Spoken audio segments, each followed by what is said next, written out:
Hello, everyone. Welcome back to another episode of your favorite Ravens YouTube channel and podcast, Talking Ravens all day, every day. I'm your host, Justin P.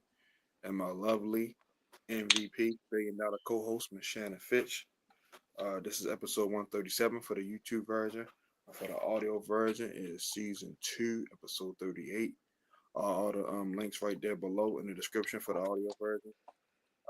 Right underneath that's myself, Shannon, and David's social media platforms. Like I always say, I have everything there. Shannon, Facebook, Twitter, IG, David, Facebook, and IG. If it's something y'all feel like we're not talking about on the show, that's just myself, Shannon, and David will include it in our show, whether it's Tuesday or Thursday, or for the case today, Wednesday.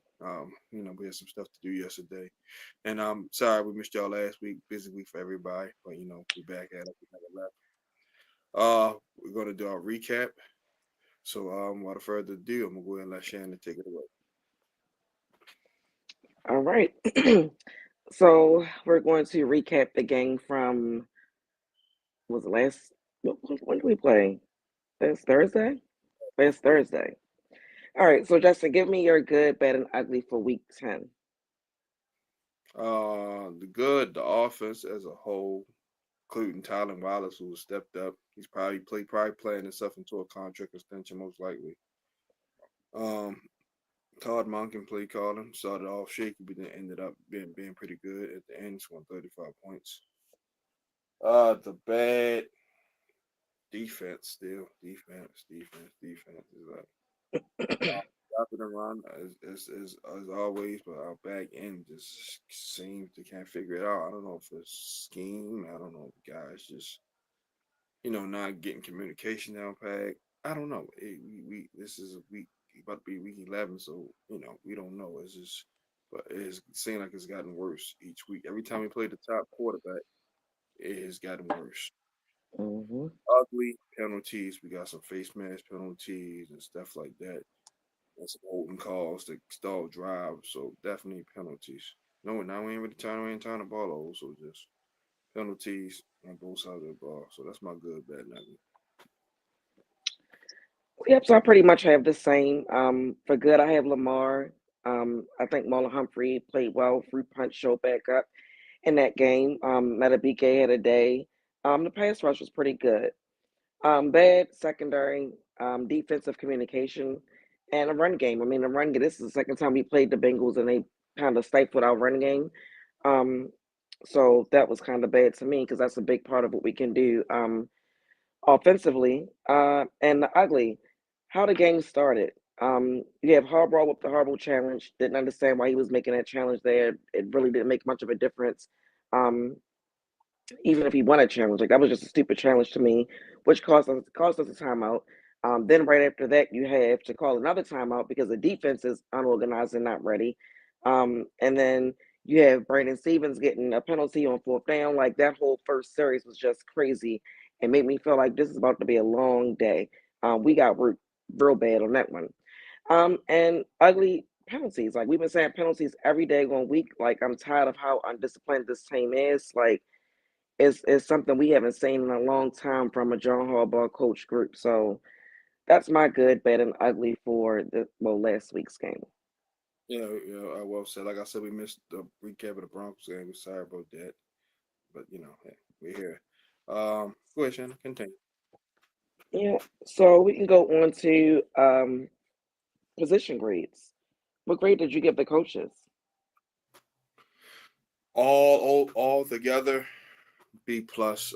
Todd Monken was a large part of why they got a big place. Like I said, it was certain situations that was questionable, but overall he put up 35 points, so no turnovers.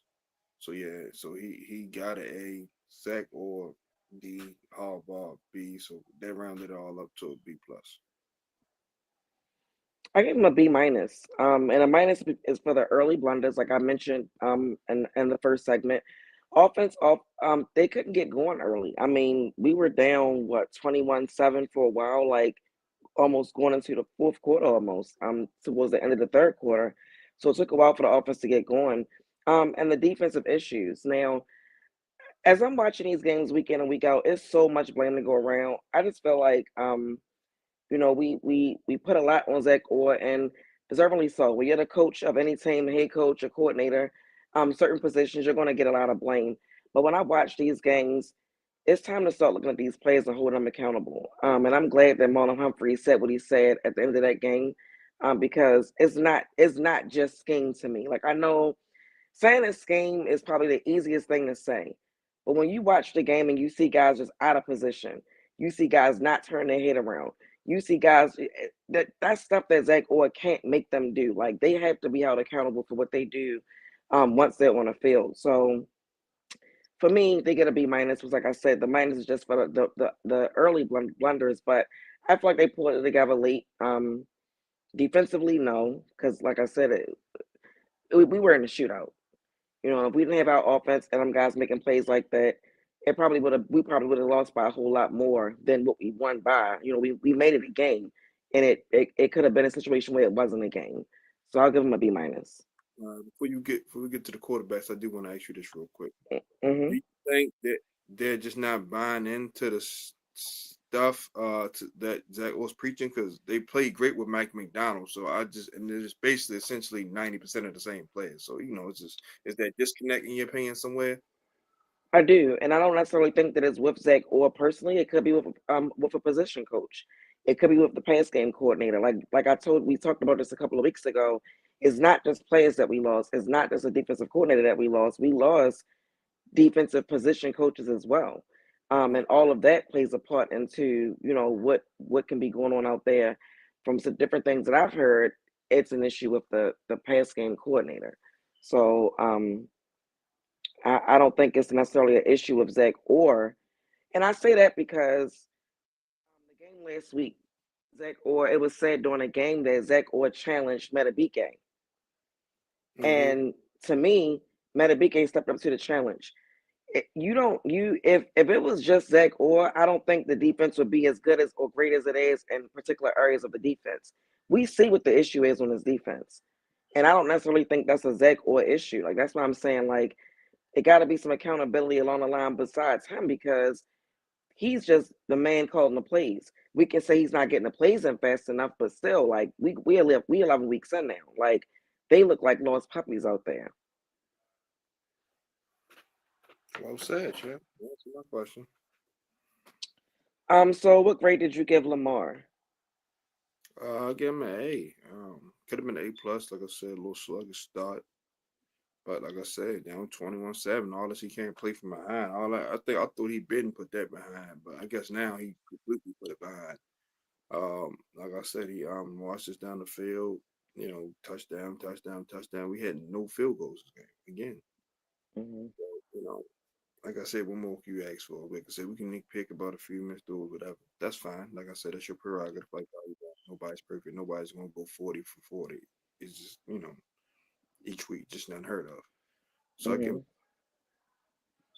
I gave him an A plus. I think Lamar was amazing. I mean, we did have a sluggish start, but I felt like he was what you want in a leader from a quarterback position, like putting his him on his back. Every time they got out there, I felt like they were going to score, and they did for the most part. At that point, like that fumble that Marlon Humphrey created just changed the momentum in the game, and I feel like the offense took advantage of that, and Lamar let the pack. So I'm giving Lamar A plus for his performance against the Bengals. okay. And what grade did you give the running backs?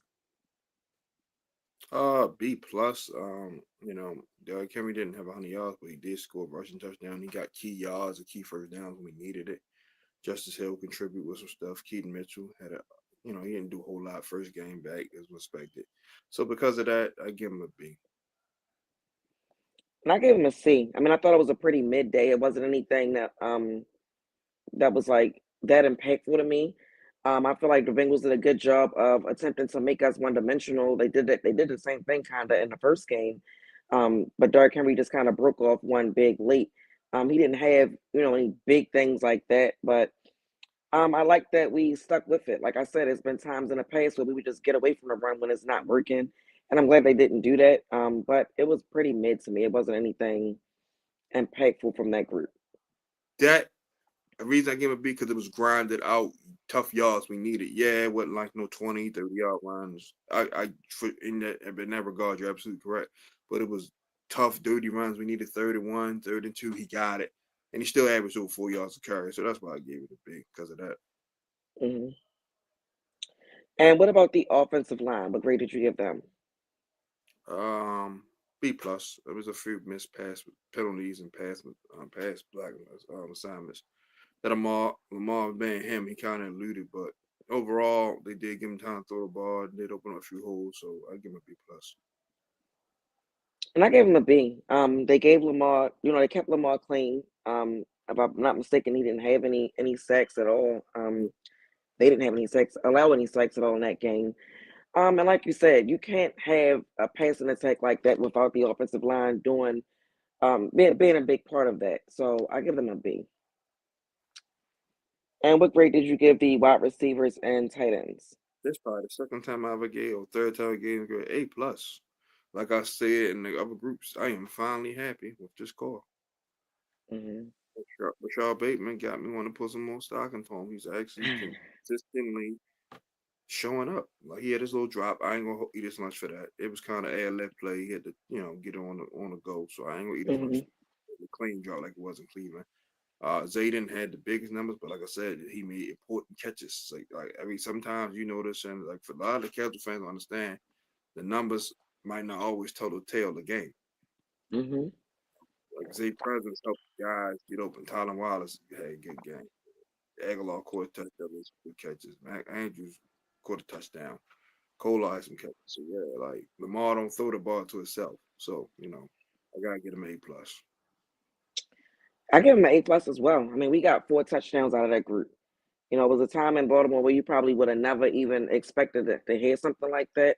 And we've seen it happen a couple of times this season alone with them stepping up like that. So I'm giving that group an A plus as well. And what grade did you give the defensive line? B plus. They stopped the run pretty good, but like I said, Joe Burrow didn't have time to throw. You could put some Mhm. of it back, whatever the case may be, but you still gotta make him uncomfortable.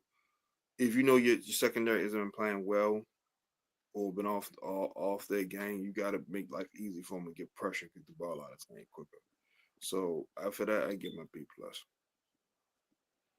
I gave him an A plus. We got sacks, got a lot of hits, we got some pressure. Sometimes people. I saw somebody made a post today saying sacks are better than pressure, and obviously, because sacks can be more impactful, but they were getting there. And the Bengals couldn't run a ball. Um, so yeah, I'll give them an A plus. It was one of their better days to me this season. Okay. Only reason I didn't give it A, like I said, Joe Burrow throwing the football, yes, it's primarily on the BBs, but if he gotta get it out a little quicker, or if a couple passes get batted, that helps too. So I'm low key nitpicking because I'm a defensive lineman. So you gotta the front end works with the back end. So it's one thing if Well, he's yeah, and heaved in the air and they got burnt. That's all up. But he did have some time a few times. yeah, and I mean, we talked about that. The best way to mask a bad secondary is a good pass rush. But for me, and this goes back to like we just said about like Zay Flowers and the numbers not telling the whole tale. In this case, you know, the Ravens are top 5 or 4 in sacks and pressures. Like Right. that's up front. So as much as we might want them to do more, I feel like they're doing enough. And that's a part of the team that we was kind of like worried about this season. They could be better. They could be more. They could be more impactful. But that's what I'm saying. Like it's time to start holding players accountable pertaining to the back end because when you have your front being able to be as disruptive as they were, and they can be better. Like Owe, it was one of those times where I felt like he could have got a strip sack, but you were more or less just worried about the sack. Like, in a strip sack can change it a lot, change the way that the game is going a lot. So they're getting there, but they could be better. But yeah, I was just thinking about that this week. Like they might not be as bad as we might think they are. Agree. It's just like I was saying before. Yes, the numbers are the numbers, and it's great. But I'll tell you, situational stuff. If I look at it, like we getting sacks in first, third, and all, third and long or fourth down, like that 4th and 10, that shouldn't have been a completion. Like he should have been on his back, or the ball should have got tipped, or something of that magnitude. You know, Yeah. me And being that goes to when we talk about when we do the preview for the next game, right? And we always talk about D line against our D line and things like that. And it's been times that I've picked the other team because I'm saying, we might be deeper or I like our guys, but they got more impactful guys on that side. Like I get your point of not having somebody that might be as impactful, a game changer like that. But like Joe Burrow is one of the better quarterbacks in the league. So, you know, but excuse me, what grade did you give the linebackers?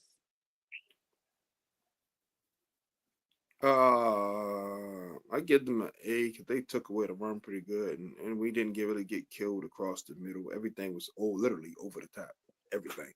So I give them an A because of that. Trenton and Roquan was flying around making plays. I gave them a B. Excuse me. I think they were great in the run game. Contributed to the pressure and the things that was going on up front. Excuse me. Also stopping the run, but we just suck in coverage.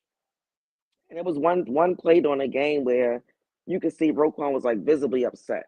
Like he called what was about to happen. It happened, and he was trying to direct somebody else to do what he needed them to do, and because they didn't, then he was stuck chasing behind somebody and had to catch somebody from behind. So it's a lot of issues, and unfortunately, the linebackers, particularly the ones in the middle, they kind of play a part in what we're doing in pass coverage. So for that, I'm giving them a B.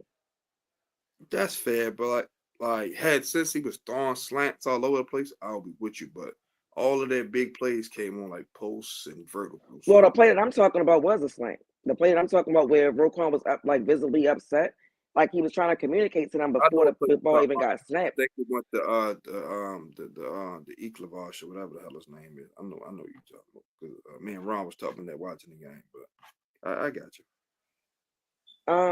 What grade did you give the DBs?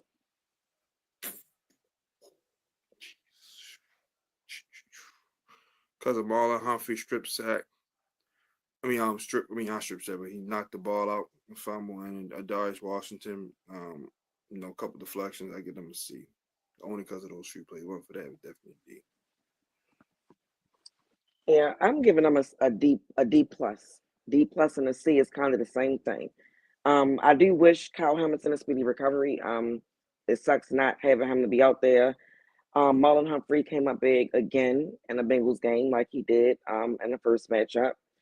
Momentum, like I said earlier, momentum shifted after that fumble, and we got the recovery. Nate Wiggins, I think he's coming along really well. He's gonna figure out what he can and can't do, as far as grabbing and things like that. But I think he's been a bright spot in a dark area. But Brandon Stevens and Marcus Williams, like they're becoming a huge liability. And it's blatant at this point. I don't know what we can do to get better. I mean, Marcus Williams has been benched. That didn't, light a fire on him to come back and be better. Like I don't know what we can do. But with that group, it's disappointing. And like I said, Marlon Humphrey said it best after the game. Like they got to be better. So I give them a D plus because we've been talking about the same thing all season with them. Yeah, and Marlon, my guy, he not defending on anybody. He did almost cost us. So he had a penalty and he got beat for a first down, a crucial first down. So I gotta point that out because people say I don't critique him enough. Yeah, AKA. Marlon. I mean, the thing about it is, like I said, if he didn't get that punch the ball out, like it who knows what that game would have been. At Shit, that point, the game we was could have probably been down 21-7. 28, You see 7. them? You're That's what I'm saying. So like when I talk about impactful plays, that's what I'm talking about, like plays like that. You know what I mean? Like, and one thing about Marlon Humphrey is like we've talked about, the lack of leadership defensively and like how when Roquan came, it kind of changed things and he kind of brought a leadership to the team that we needed on that side of the ball. The way Marlon Humphrey is acting this year, that's the leader that you want. Like he's one of the guys on the defense that's been around for a long time. For him to be able to say, like, when I was in my first and second year, we had a standard. Like he knows what the standard is. So I like that he took initiative to say what he said after that game because as much as he joke and play and do what he do, like guys might pay attention to that. Like it was just like when Joe Flacco would talk. He's a guy that didn't talk much, but when he did, guys listened because he didn't talk much. So we might be seeing a different side of Marlon Humphrey. Unfortunately, we have to see it because of how bad they're playing on the back end, and that's his group. Like he the leader of that group, and he didn't shy away from that. So Because we'll see what they do this week. he came here, he still had Suggs and Judon and guys like that, the last of the Mohicans, so to say. So he understood that. He understood. He came in here knowing that, knowing what playing defense here means. Like that means something here. Hmm. So, But to answer this question, what do we think about Lamar Jackson? We both thought highly of Lamar Jackson. I gave him an A+. Thought he was amazing. We don't win that game without Lamar Jackson and his abilities. Like Lamar had a great game. oh, for sure, no doubt about it. Like down 14, brought us back, no problem. Hmm. And what grade did you give special teams, Justin? I give them a C. Can't miss an extra point. Even if Kiki, and it's just we losing faith and talk, and then the punts were okay. He had a decent return, so I give it a C. Round it all up. I gave him a C as well. Justin Tucker could have cost us the game, and we won by 1 point. But he got to have some competition next year. Like I'm not saying that he's done, but something's not right. Somebody brought up a good point, and I was like, that's fair. Jordan Stout being his holder is different from him having what was the guy name that we had, the punter we had that retired. Sam Cook. It's different from having Sam Cook.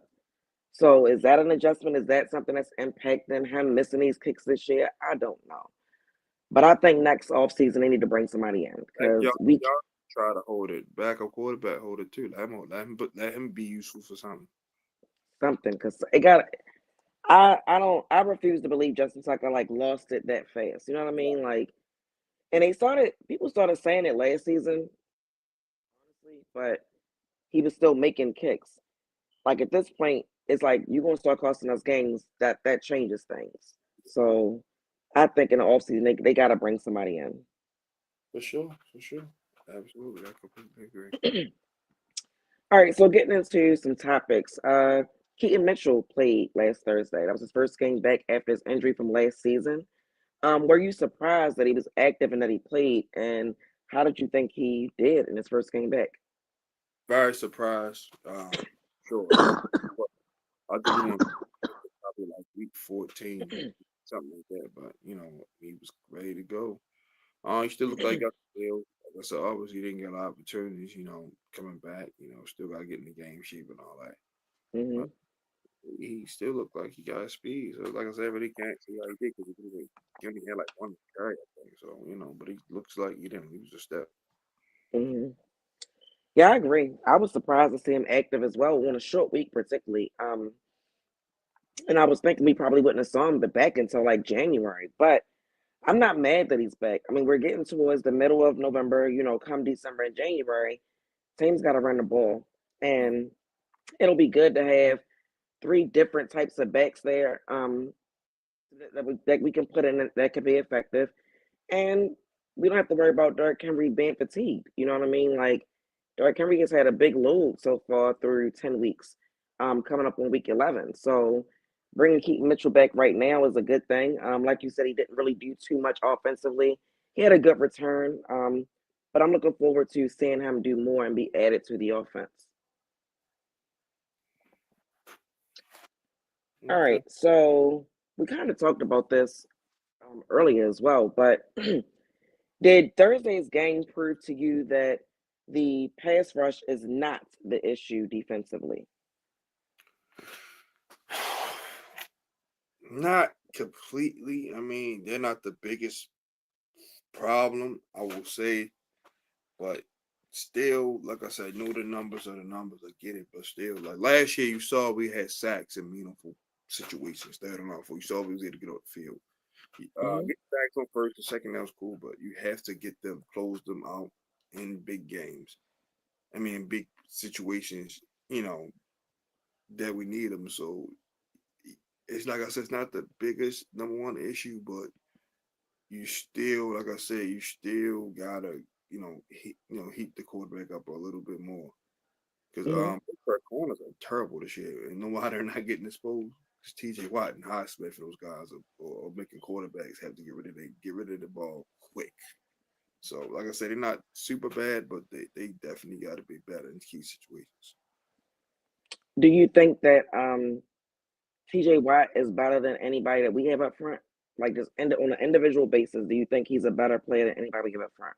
Absolutely, as painful as it hurts to say it, but I'm a football guy first before anything. Absolutely, it's not even close.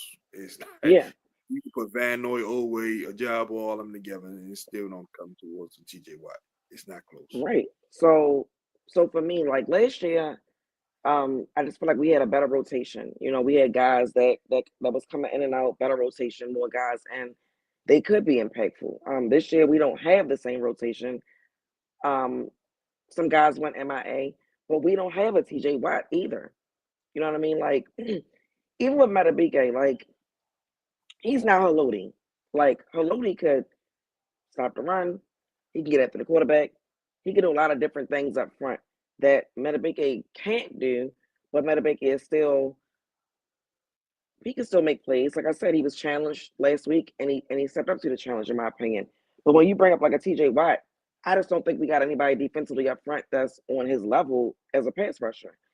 So a guy like him, yeah, he's gonna make a bad secondary look better or not be exposed because of what he can do up front. We don't have a guy like that.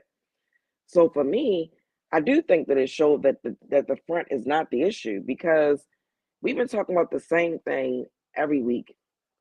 And if Zach Orr can challenge Namdi, right? If he can challenge Namdi, then he can challenge everybody on the back end too. Oh, absolutely And no. I don't know that he hasn't done that, right? But those guys still come out every goddamn week looking lost. So for me, it did show that the front is not our biggest issue. The pass rush is not our biggest issue. They could be better, but the back end, they have too many flaws. Like I said, even thinking about how the game started, Brandon Stevens, like you get a penalty when we damn near about to get off the field. Like that's it's mental stuff If to me with anybody them. need to go to the bench for a game or two, it's him. And I don't think anybody would be mad about that. You know It's what I me. mean? Like, Say what you want about Nate grab. I'm cool with you grabbing. At least you trying. yeah. I'm cool with it. Like I said, And he's a rookie and Nate is a rookie. So like I said, some of that stuff he gonna realize what he can and can't get away with. but it shows Brandon, effort. It's effort. yeah, He's making an effort. He ain't just like not kidding. Brandon Stevens need to hit that pine. If you can bench a $70 million safety, you can bench a third round guy who's running back, played corn, but you can bench him. Nate and put Nate out there, and I guarantee you it won't. It'll probably be better for us. And let him might just look different. fourth guy to come in and cover like the third, fourth receivers and like Troy White. That's why I said on my little suggestion, he move the safety or move down like it ain't working. And to piggyback off your thing with Matabike, yeah, and Lodi was probably better run stopper, but Matabike way better pass rusher. And I love him. Nada probably had 13 sacks probably in like 3 years for us. He had that 1 year. Well, people perform in contract years too.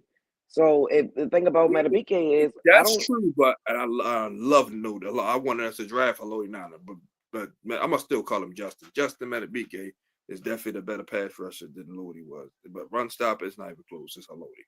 So they both had something they were better than each other in that regard.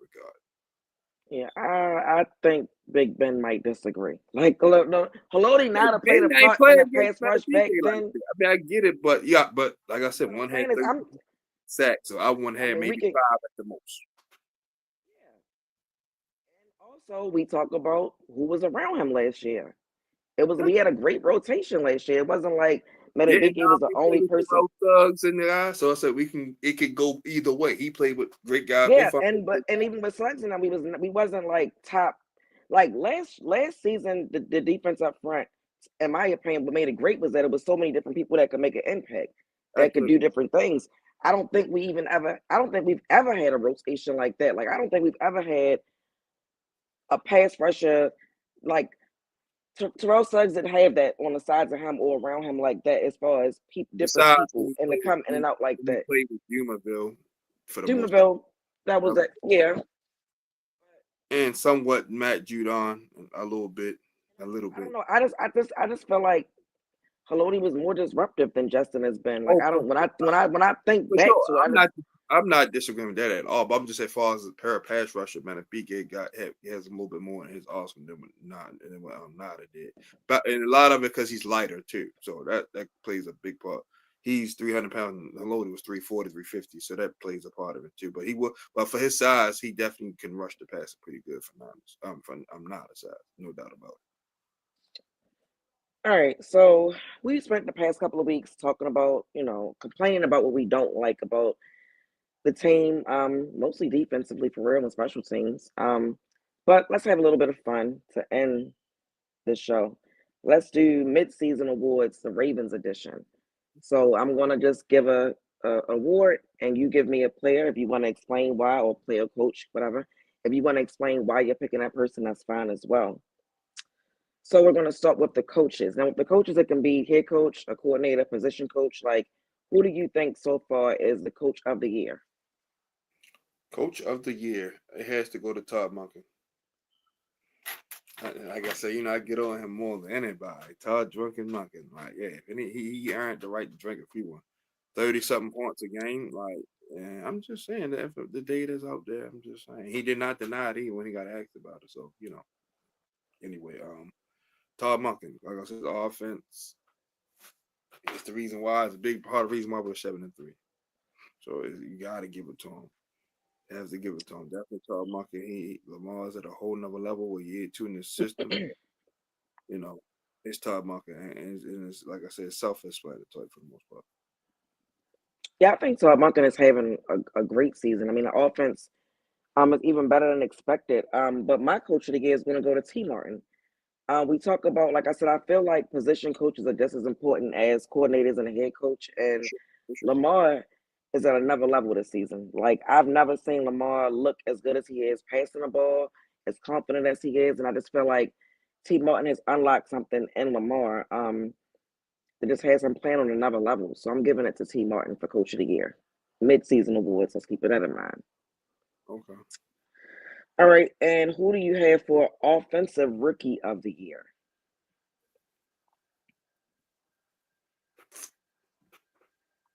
Damn, I don't even know if we even got one, honestly, because it's like Taz Walker ain't really play. Shane Ali ain't play. So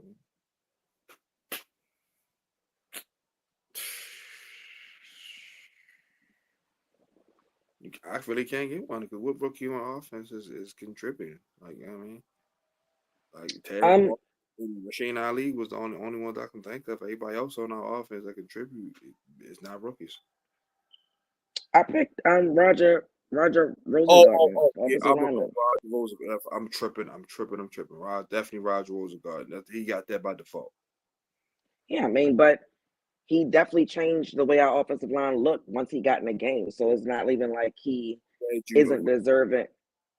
Yeah, Yeah, like he's deserving of sure. these I'm just saying midseason awards that we're doing. that, and he don't have no competition. Who else is there really to choose? But he's definitely No, near. Yeah, for sure. yeah. I mean, he was the first guy I thought about, and it's not competition at all in that department. But he definitely has been playing pretty well Yeah, as a Rob. rookie. Yeah, he got that sold off. I'm glad you remind Roger. Yep, Roger was a guy. He got that. That's anonymous right there. And who do you have for defensive rookie of the year? Gotta go Nate. You have to go Nate. You have to. Disa Isaac hurt. Fucking Sadusky Kane and all them guys. The practice squad is Nate. Like, there's nothing else to discuss. He just gotta, he really should have like 5 picks if you hold on to the ball. So it's Nate Wiggins. Yeah, same pick for me. Like I said, he's been a bright spot in a dark area this season. And he'll learn what he can and can't get away with, with the grabbing and things like that. But I think we picked a good one I don't care with if he that drop. pick. I don't care if he drop kicks somebody at this point. I don't give a shit. Like at least he's showing effort and trying. All that's clean up coaching right there. That's nothing. But at least he's trying to make a play. I grab Hmm. whatever the hell you gotta do. Yeah. And who do you have for comeback player of the year? Come back. That's good. That's good. That's good. That's good. That's good. Shit. Mark Andrews. Mark Andrews. Cause like I say, missed a lot of time last year. He coming back now. He's balling. Started off slow because of injury, but now he's balling. So Mark Andrews for me. And I'm giving it to Ronnie Stanley. Ronnie Stanley been dealing with a Good, lot of good, Danny, good. So you can tell you was prepared. I ain't. I'm winging it. yeah. I mean, he came back from injuries. He was rotating tackles last year. We talked about that being an issue, and he's been healthy this season, and he's showing you why he's considered to be one of the great left tackles in the league. Like he's been playing well.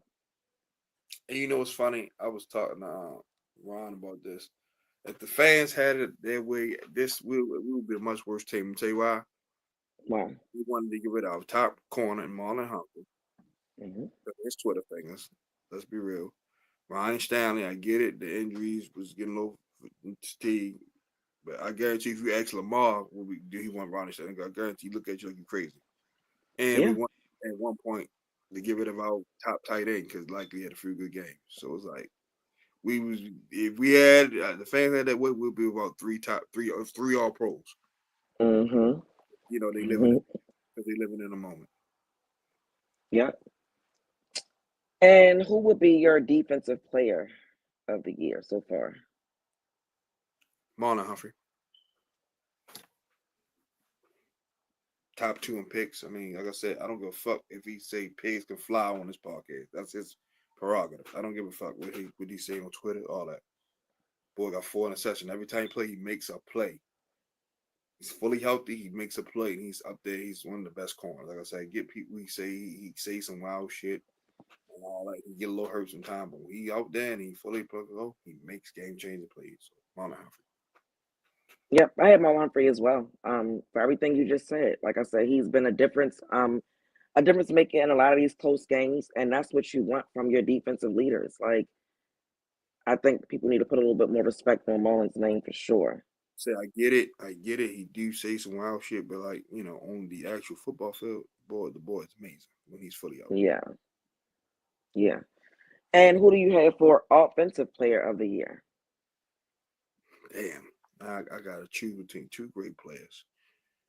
I'm gonna give it to Derrick Henry only because I think you still got one more award. I hope you got one. I hope you got the last one. I think you got.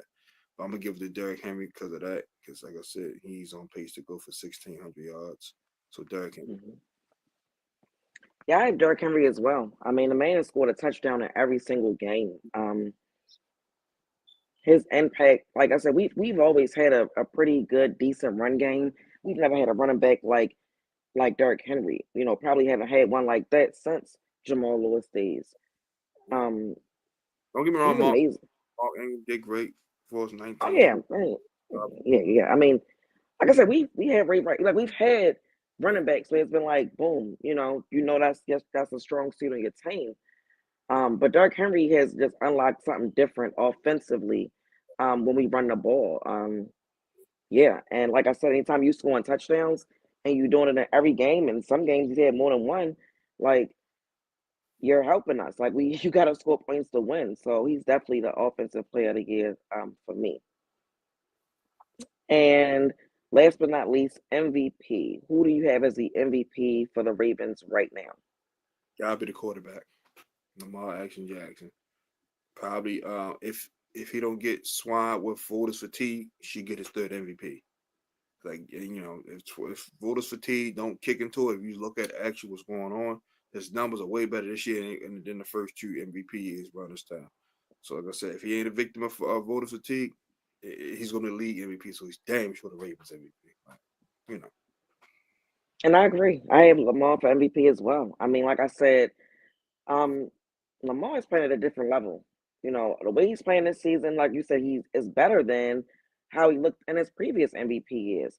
And I understand voters fatigue, but I don't know how you deny a guy like this. He keep it up. Like people were saying Jared Goff is 3 for 5 interceptions in his last game. that shows you his team how good his team is. Yeah. Lamar go five And picks, we getting boot the ass. we over with. And you think about a lot of these games that we've had, particularly with gun games that we had to have like shootouts in. Like, we gotta score. Like, at one point you could say if you put Lamar in, make Lamar one dimensional, make the Ravens one dimensional, make Lamar have to pass. Teams probably felt like that's an advantage for them. This season, Lamar is making teams pay. And the wide receivers and the tight ends are also, doing their job because if they don't catch the ball, it doesn't matter what Lamar does. Um, but Lamar's having a great year, so he's definitely the MVP for the Ravens and the league, in my opinion. Like I said, his maturation is he is letting routes develop. That's why everybody say why he not running because he waiting for the right route, the route to develop. Hmm. And it looks different. Like last season, I would be like, dang, Lamar, he looked timid. Like it was times where he could have ran and it looked like he might have been thinking about it. But I think, like you said, this year he's going through his progressions more. He's saying it feel better. He's spreading the ball around. Like, I mean, we have games where guys might have 100 yards or more, but we also have games where you see every single person on the offense is touching the ball, and that got to be attributed to the quarterback and his play. Like Lamar is basically in his prime right now, you know. So he's playing great, and I hope he just keeps it up for the rest of the year and then it carries over to the playoffs. Oh, for sure. I think it will. Honestly, I think it will. Like I said, he that's all that's on his mind. Like, he ain't worried about the league MVP, and that's the media trying to put that in his face. He ain't buying it. That's all he worrying about. Hmm. That's it. That's all it was. Great show as always, Shannon. Like I said, we had to give y'all a little something extra because, like I said, we missed a week. Sorry about that. Life happens, but we always gonna come with something. Go ahead, Shannon. Anything you want to say before we wrap this up? I don't think I've ever been as concerned about a Ravens defense as I am this season. Like it's really, really, really concerning. Um, and I don't know how we can fix it. Like I don't like other times you might look at different aspects of a team and you like if they do this, it could be like that. It might improve, but with this, I don't know what's going on. Because like even when you ask me like, is it a disconnect? It might be. You know what I'm like? I don't know what is going. I've never seen them like this before. And even when we have seasons where it's like 2015, everybody and their mother was hurt, like across the whole team, and I never felt like this. You know what I mean? Like I never went into games feeling like we're about to get exposed. And I just don't know what we can do to fix it. Like you bring in, we brought in Marcus Peters, that instantly made things improve back there that time. You bring in Roquan, it instantly improved. I don't know that the trade that we just made for the quarterback from the Rams, I don't know that he's gonna make a big impact. Like I don't know Oh no, what. I think Davis White still got something to prove. I was listening to him talk. I hope so. People forget Justin, I he hope all pro. I get he got hurt. All pro corner in Buffalo, and I hope so. I really, really, really hope so. That's why I was saying, like, and another thing, fans have to relax a little bit with what we say about Eric DaCosta because it does take two teams to get deals done. for Like sure. we can be You can't mad just that roll up and say, "Hey, I'll give you a yeah, seven man. pick for Brian Burns." You gotta take it. Yeah, it don't work like that. So to know People that play a he little too tried to much. get People play a little too much mad. I'm a Madden here, but people play a little too much mad. and like he tried to make trades like with Lattimore, right? Lattimore probably I think people probably would have preferred him over the cornerback that we traded for, right? But Yeah, he has a hamstring injury right now and he can't he even not play. he not gonna be ready no time. So Trey is ready now. Right. So you gotta So look at. imagine if we did trade for him. The fan base would have been angrier because they'd have been like, you traded for a guy that's injured that can't And even then he contribute come right back now. and give up something because he ain't been playing or ain't get a time to Right. fix. Then So yes, it's damn if you do, damn if you don't And then situation. it's like we try to get Calais Campbell. I don't know where he at? The Jaguar, where is No, he at? Miami? Dolphins. I don't know what they wanted. You know what I'm like? I don't know what they may have wanted for him, but they tried. So it's like I just think sometimes fans gotta realize that it takes two to tango. The Mhm. Browns weren't going to trade Zadarius Stars. They weren't. No, they're not. We're not. They That's like weren't. it's like you handing somebody a bat to whip your ass. It don't work You like know what I that. mean? Like that wasn't gonna happen. So in that sense, Eric DaCosta is working. It may not have been guys that you wanted to get, but we also got to realize that sometimes guys become available, a little bit later in the season as well. That we might be able to add late and that contribute and help us go on a run in the playoffs. So I just say cut him some slack because we don't know, how those negotiations go. Like nobody's trying to help the Ravens win. You know what I mean? Like the Titans could have traded D Yeah, Hop sure, to us, help Kansas City with. but guess what? I was about to say that about D Hop, right? The Titans probably like, shit, we not giving him to the Ravens. Like they already got Derrick Henry. I'm gonna give him to the Chiefs because they could probably stop the Ravens because the Titans and the Ravens got history. Like they don't want to do nothing to help us win, even if it means the Chiefs win. So it's a lot that go into it. It's still a business. They still competitive. I think Eric DeCosta did what he could do. No, for overall, like I said, overall he's doing a hell of a job. But nobody's gonna be perfect, pick for pick, move for move. Just it's just what it is. Because Oz even had blunders at times. It's Of just, course. all he's doing a fairly good job for especially in a salary cap era too. Yeah, Yeah. I ain't And the gonna lie. Ravens aren't a I like team the like, cap era. I think he'd been a little bit better because he got more flexibility in the uncap era. but the Ravens aren't gonna do things like the Saints and put themselves in cap hell. You know what Right. I mean? Like they're not gonna do stuff like that. So I think we'll be fine overall, but that defense definitely scares me. Like I said, it might be a year we might just got bend but don't break. We just put up 28, 30 something points. We give up 21.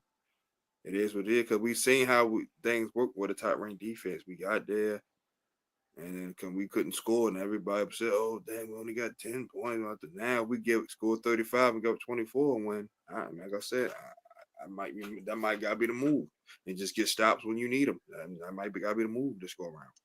And And if you look sometimes at teams, 2012, like I told you, look at 2012. It wasn't as bad, but it wasn't up to our normal standards, so to say, because yeah, we beat them at 38, 35.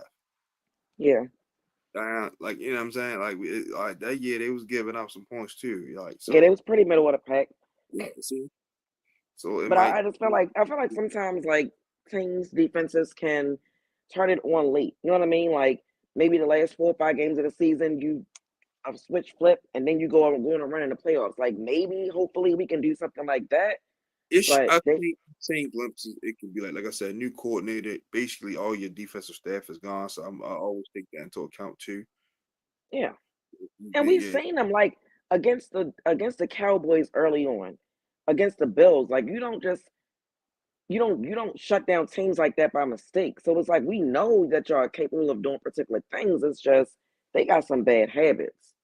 yeah, or I might just got to go back and watch last year's film and take whatever might be down to add to the stuff. Like, I get you want to be all authentic. You still can be authentic, but still put some of that stuff in there that work.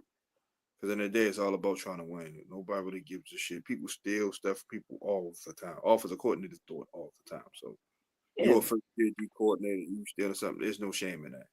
No shame in it at all. Oh, everyone, great show. Like I said, we'll be here tomorrow. Do our preview. Me and Shannon. Like I said, for the most part, should be Dave unless something happens. Um, you know what I'm about to say? Make sure y'all trade Talk Ravens all day, every day. I'm your host, Justin P, and my MVP being not a co-host. I'm gonna post the clips for tonight's show tomorrow, and Shannon will do Thursday sometime by Friday. We lay our guys enjoyed NBA games and stuff like that, and Thursday night football tomorrow. And we out. Good night, Justin. Shannon.